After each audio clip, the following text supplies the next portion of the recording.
Selamat siang, sore, dan pagi kepada para penonton Semesta Menghijau. Hari ini kita akan bertemu kembali untuk membicarakan masalah masyarakat peduli api ya Pak Asep ya. Tapi tidak dengan anggota MPA. Kita di sini ditemani oleh kawan-kawan dari Manggala Agni, ya, dari Daop Singkawang.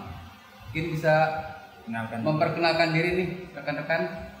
Silakan, dari siapa dulu? Dari Pak Yuri barangkali ya. Ya, baik, terima kasih teman-teman pemirsa. Perkenalkan, saya Yulianto Ardiansyah Ibrahim, anggota dari Daop Manggala Agni Kalimantan 9 Singkawang.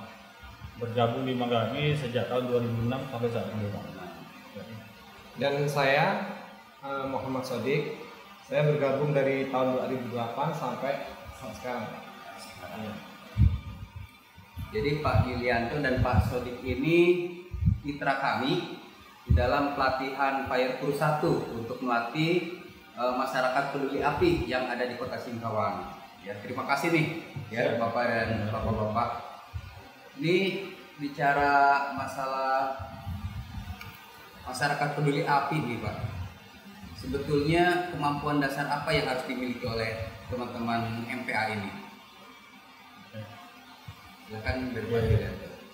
Jadi kemampuan dasar memang teman-teman itu harus mendapatkan pelatihan tentang upaya pencegahan kebakaran hutan dan lahan maupun juga di saat kejadian, yaitu penanggulangan bencana kebakaran lahan. Juga kita inginnya MPA ini menjadi MPA yang mandiri dan berkembang, Pak. Ya, dan juga mereka dapat mengembangkan, bahkan mereka bukan hanya sebagai relawan api, tetapi mereka juga bisa di kebencanaan yang lain, Pak, seperti puting beliung, misalnya tanah longsor, banjir, gitu, itu yang diinginkan. Artinya peningkatan kapasitas bagi MPA, Pak. Nah, kalau MPA itu sebetulnya perannya tidak lantas sama dengan ini ya, dengan Manggala Agni ya. Kira-kira di mana tuh perbedaan antara sama-sama masyarakat peduli api ya? Kalau Manggala Agni kan jelas ya, memang Ada kebakaran hutan dan lahan ya.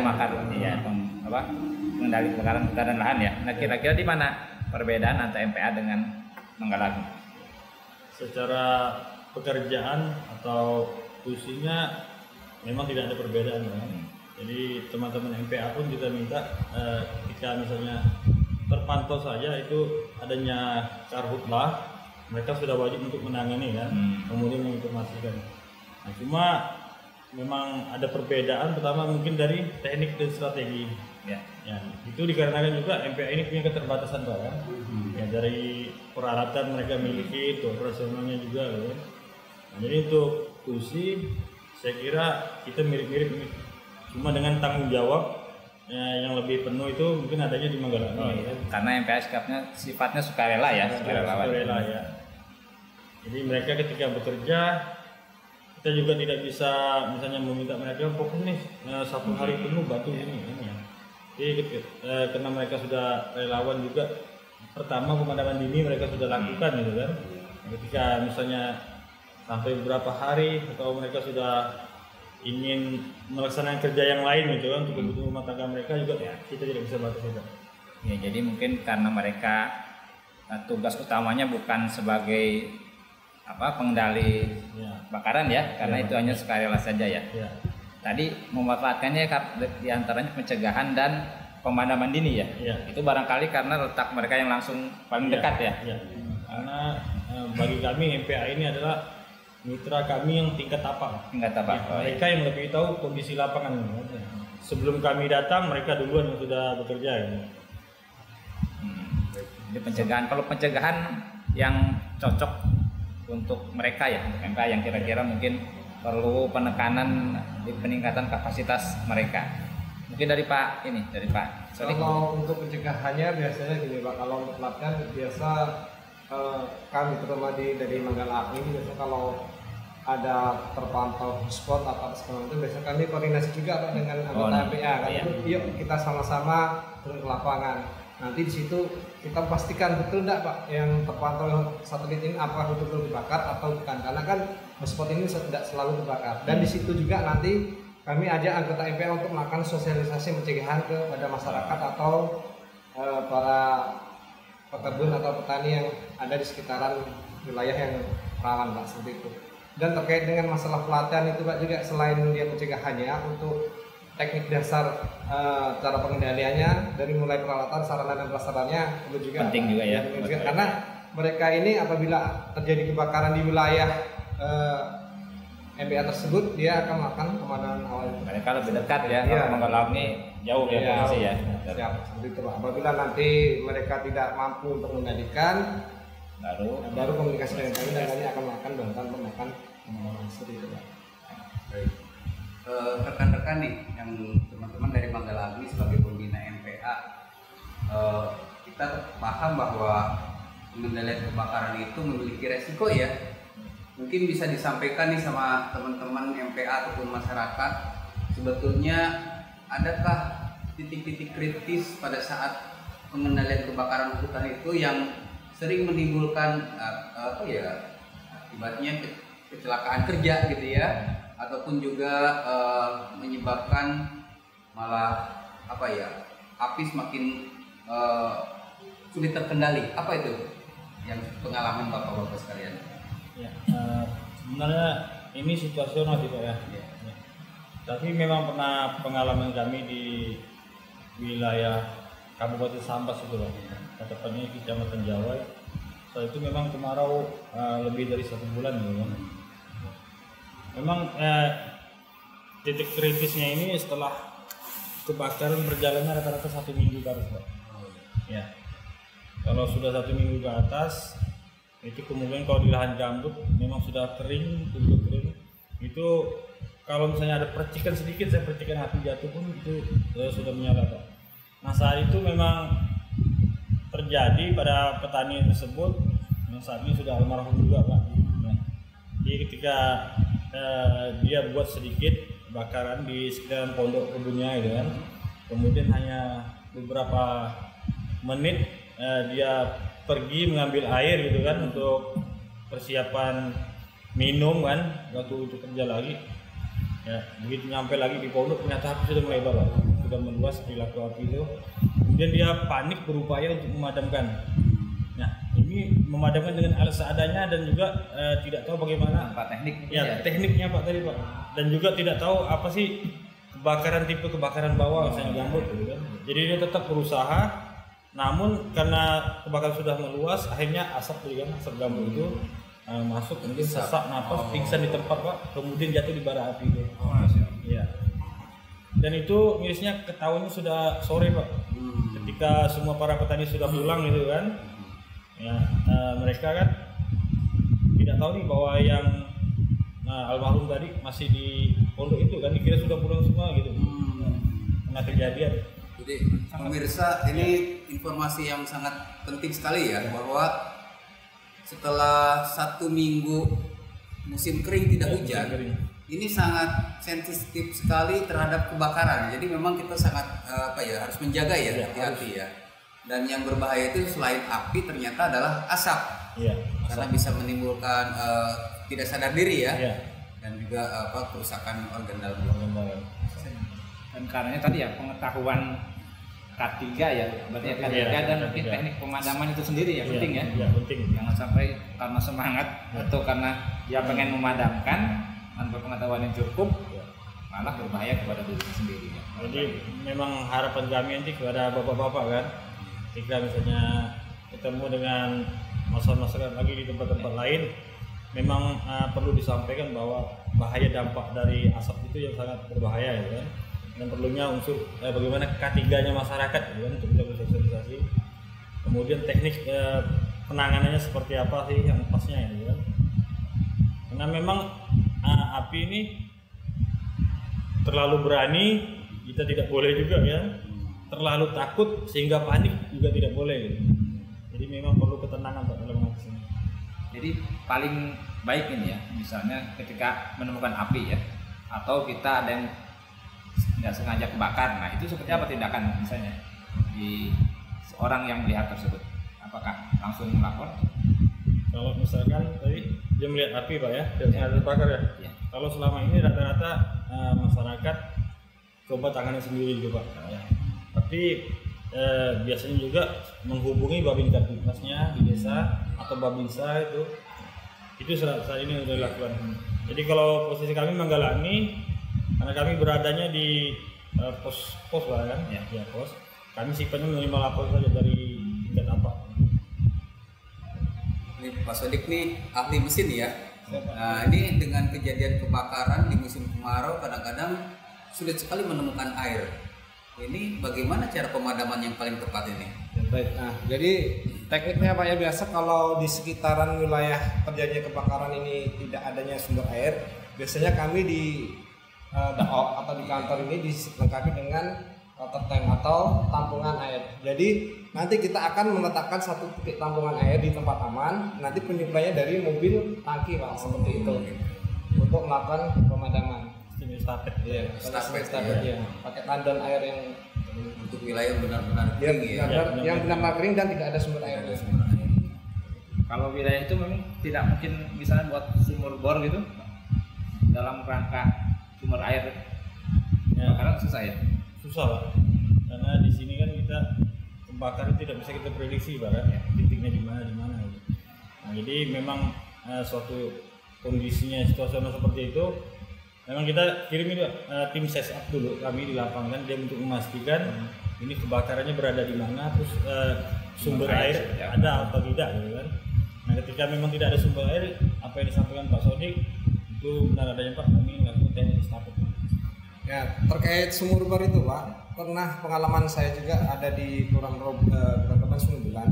Di situ ada manual, cuman masyarakat yang bikin. Jadi suplai air dari sumur itu yang ditampung dengan yang dikeluarkan tidak berimbang ya. Jadi kan kalau untuk sumur bor atau itu kan dia disedot pakai mesin air kecil tuh.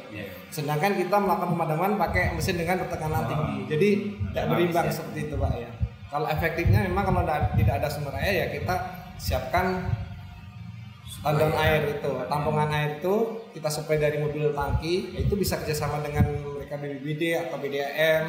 Kami melakukan kerjasama itu, jadi secara mobilisasi untuk penyuplai air dari mereka dan dari kami juga, serta untuk pemadaman darurat menggunakan peralatan mekanis dari tim kami bersama MPA. Artinya MPA ketika melihat api yang besar, sumber air tidak ada, itu memang harus langsung berkoordinasi ya, PBD atau mungkin Manggalani, terutama kalau sumber air tadi.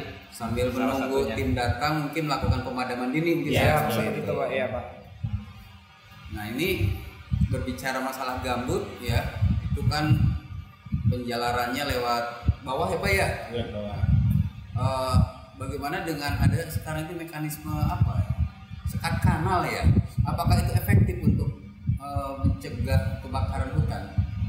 Sekat kanal itu? Kalau yang sudah berjalan sampai saat ini Pak, memang hasil untuk pencegahan kebakaran hutan dan lahan efektif Pak. Karena debit air itu teratur Pak, sehingga serapan gambut itu kan memang teratur. Cuma memang ada masalah dengan petani Pak. Begitu. Ya, ketika gambut ini menampung air terlalu banyak berlebihan, artinya ada beberapa varietas tanaman yang susah hidup Pak. Nah itu menjadi keluhan petani.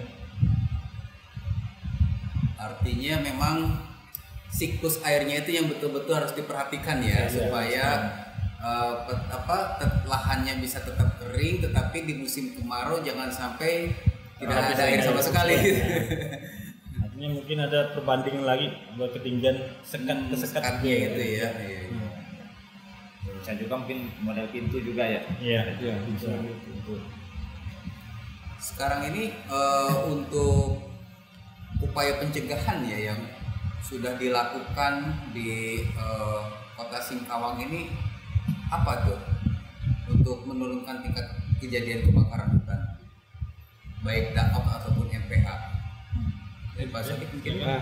Jadi kalau dari Daop biasanya kami sering melakukan kegiatan seperti contohnya Sikongi masuk sekolah Pak, seperti itu kampanye, terus melakukan kegiatan patroli mandiri, patroli rutin harian. Jadi setiap hari ada kami rencanakan kegiatan patroli rutin yang dilakukan dari kawan-kawan Manggala Agni di daerah rawan hutan.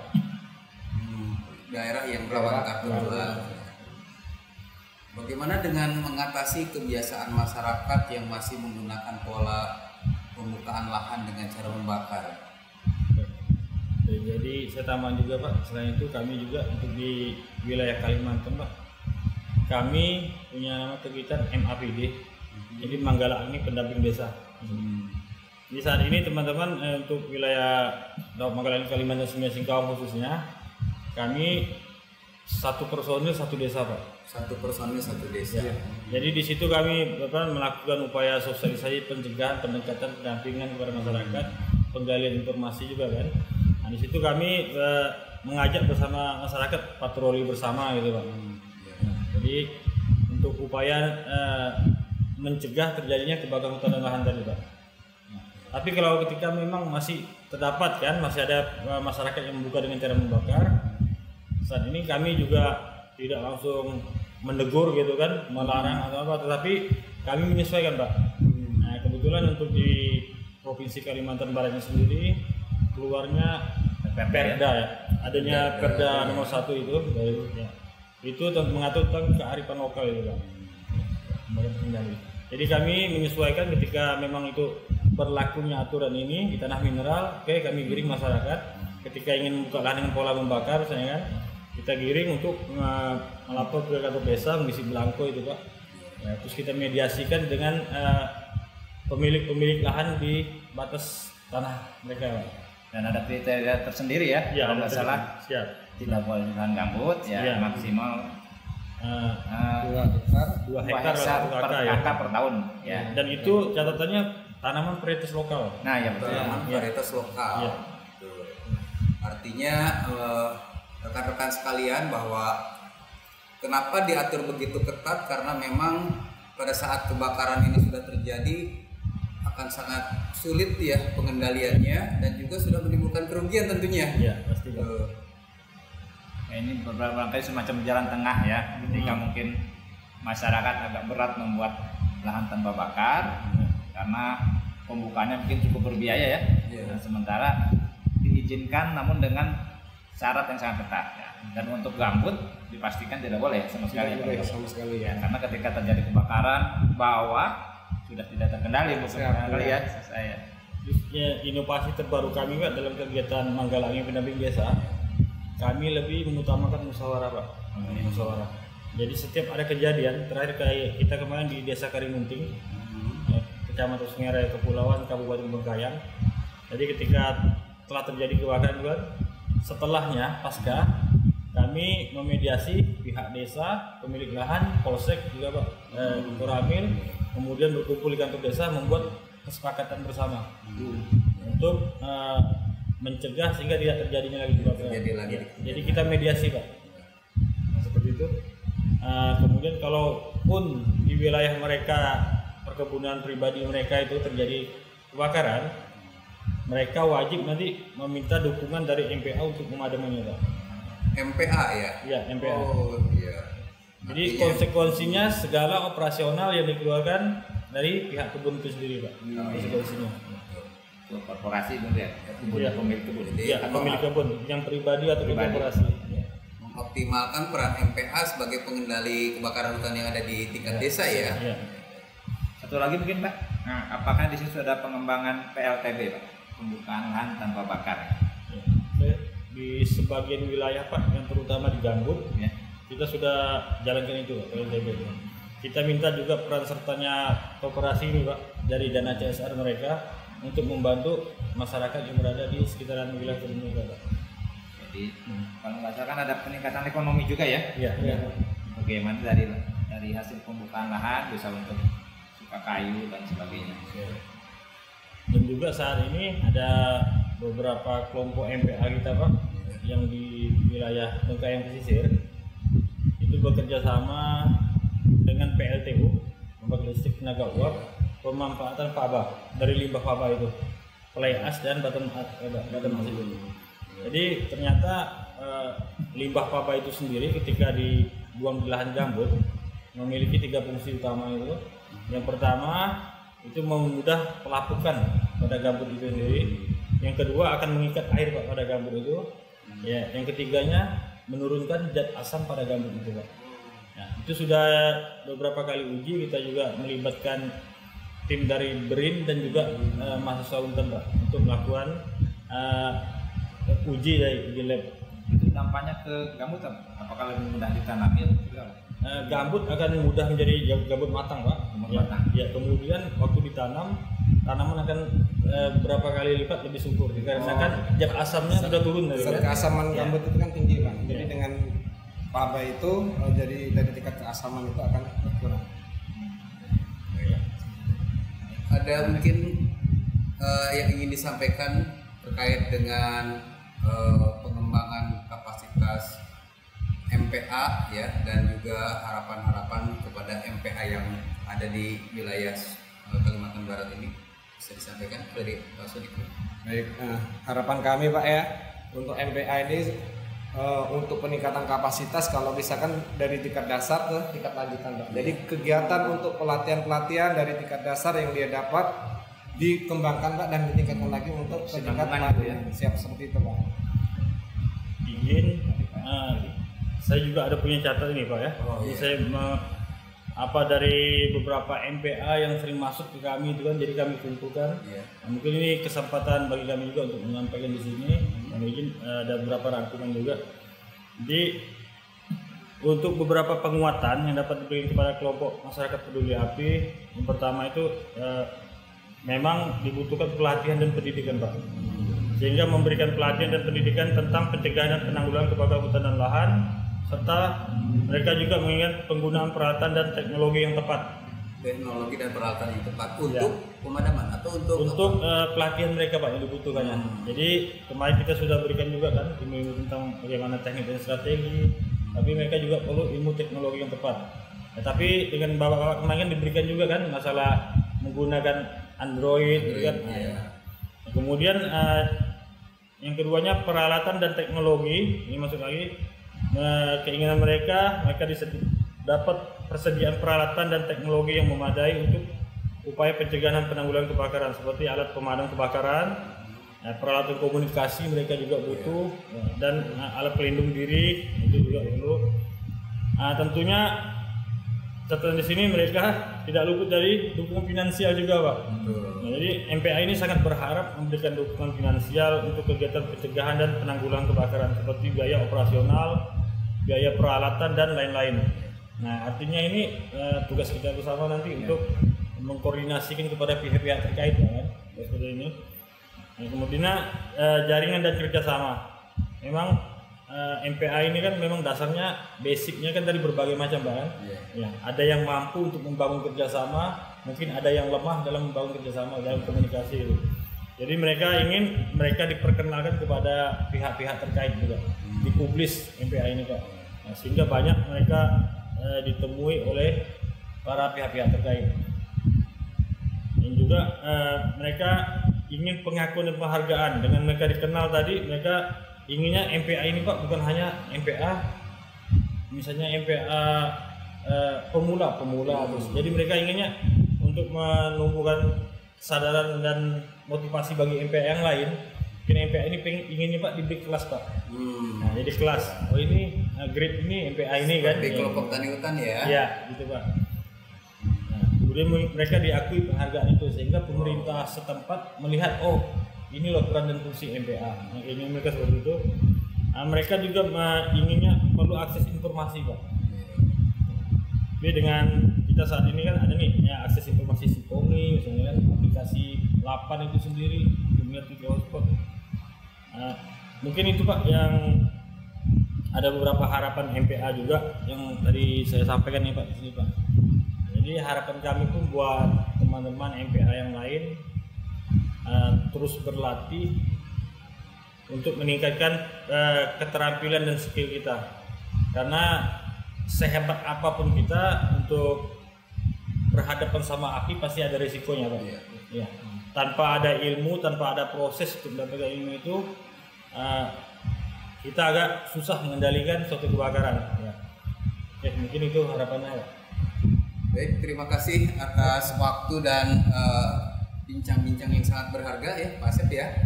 Dan mudah-mudahan ini bisa menjadi inspirasi bagi rekan-rekan semua, utamanya yang memiliki jiwa untuk membangun masyarakat peduli api ya, dan mengembangkannya di daerah masing-masing. Ada yang mau sampaikan Pak Sob? Baik, itu catatan-catatan penting tadi ya yang dirangkum oleh Pak Yuli ya, dan memang ini adalah PR buat kita semua ya.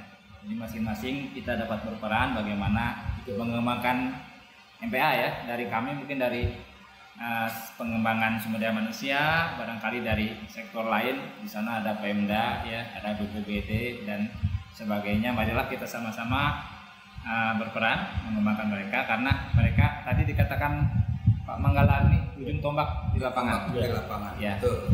Asap, kenapa asap muncul itu karena sudah lama, tapi kalau ketika baru muncul itu langsung bisa dipadamkan, dan siapa yang bisa memadamkan? Tentunya masyarakat yang terdampak dan mereka lah. Ya, barangkali itu teman-teman. Ya, terima kasih Bapak-bapak. Semoga semakin reda asap di Kalimantan Barat ini ya. Oke, terima kasih. Terima kasih Pak. Terima kasih Pak. Terima kasih Pak.